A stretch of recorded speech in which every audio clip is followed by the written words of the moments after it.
In 1830, only a few miles away from what is now the great city of Cincinnati, lay an immense and almost unbroken forest.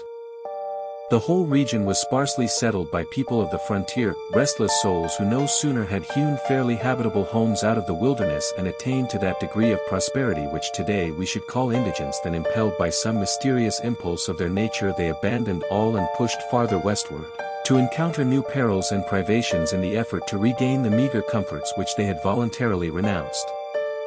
Many of them had already forsaken that region for the remoter settlements, but among those remaining was one who had been of those first arriving.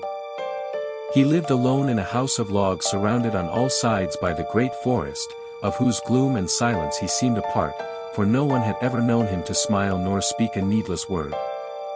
His simple wants were supplied by the sale or barter of skins of wild animals in the river town, for not a thing did he grow upon the land which, if needful, he might have claimed by right of undisturbed possession.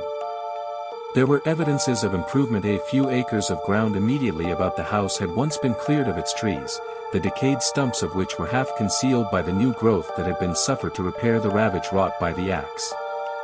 Apparently the man's zeal for agriculture had burned with a failing flame, expiring in penitential ashes.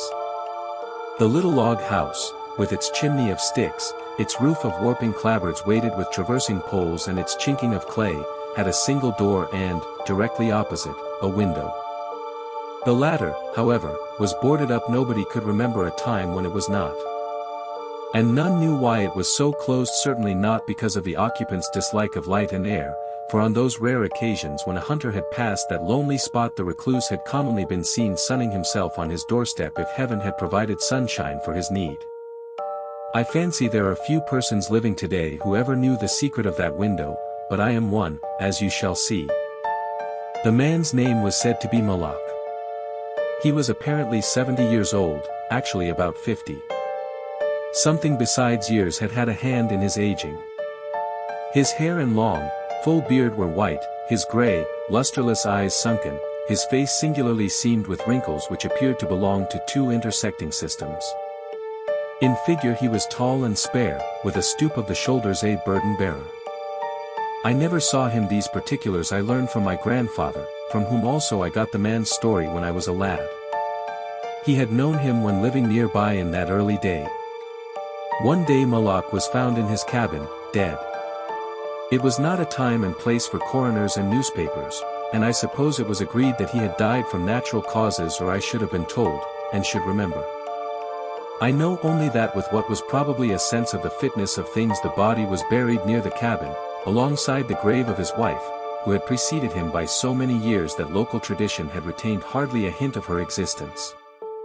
That closes the final chapter of this true story, excepting, indeed, the circumstance that many years afterward, in company with an equally intrepid spirit, I penetrated to the place and ventured near enough to the ruined cabin to throw a stone against it, and ran away to avoid the ghost which every well-informed boy thereabout knew haunted the spot.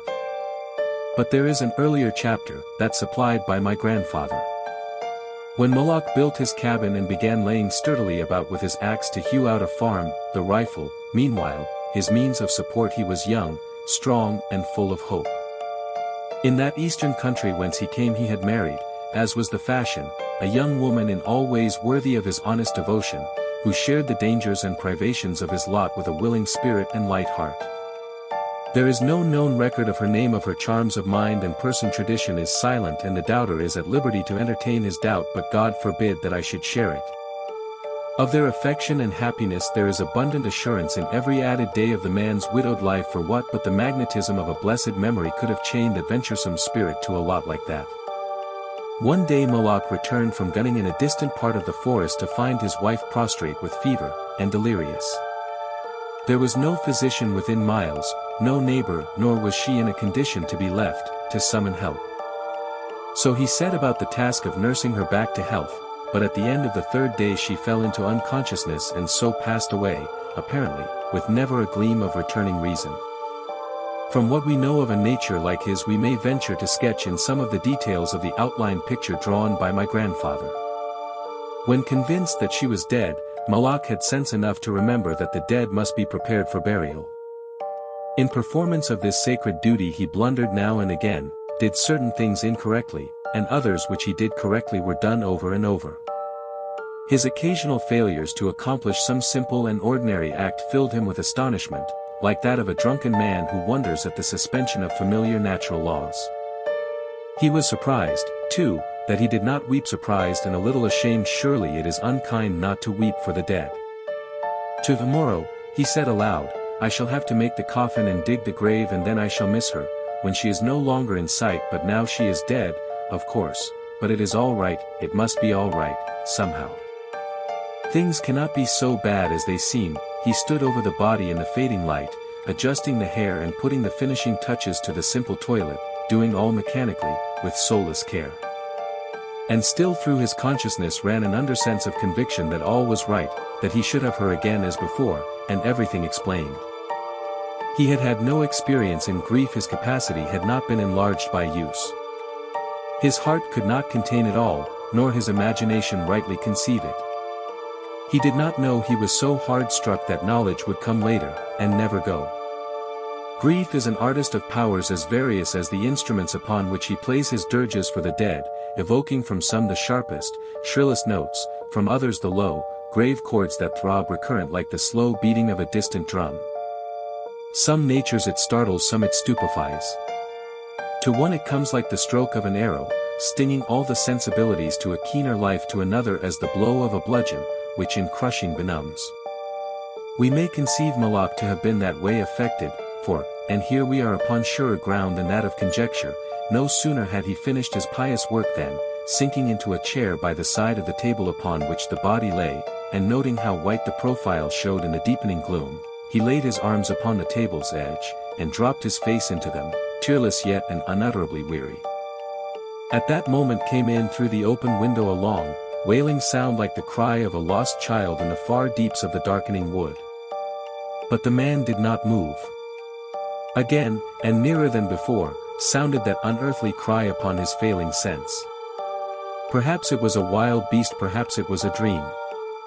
For Moloch was asleep. Some hours later, as it afterward appeared, this unfaithful watcher awoke, and lifting his head from his arms intently listened, he knew not why. There in the black darkness by the side of the dead, recalling all without a shock, he strained his eyes to see, he knew not what. His senses were all alert, his breath was suspended, his blood had stilled its tides as if to assist the silence. What had waked him, and where was it?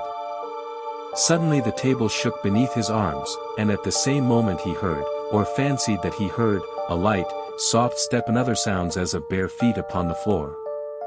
He was terrified beyond the power to cry out or move. Perforce he waited there in the darkness through seeming centuries of such dread as one may know, yet live to tell.